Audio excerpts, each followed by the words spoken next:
शिक्षकांसंदर्भात आता एक महत्त्वाची बातमी आहे। गेल्या 15 वर्षात राज्यातल्या झेडपीसह अनुदानित शाळांमधल्या 70,000 शिक्षकांची पदं घटली आहेत। ही घटलेली पटसंख्या हे त्याचं मूळ कारण आहे। सध्या पवित्र पोर्टलवरून 11,000 पदांसाठी जाहिराती काढण्यात आल्या आहेत। त्यात 4,000 शिक्षक जिल्हा परिषदांच्या शाळांमधले आहेत, तर सुमारे 6,500 पदं खासगी अनुदानित शाळांमधली शिक्षकांची आहेत। शिक्षक कमी होण्याची काय प्रमुख कारण आहेत आपण जाणून घेऊया।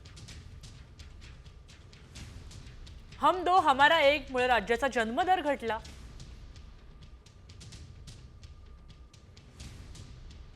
उच्च शिक्षण नोकरीच्या शोधात विवाहाचं वय वाढलंय।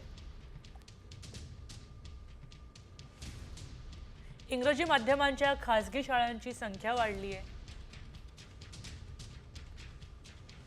शहर ग्रामीण मधील पालकांचा कल इंग्रजी माध्यमांच्या शाळांकडे वाढलाय।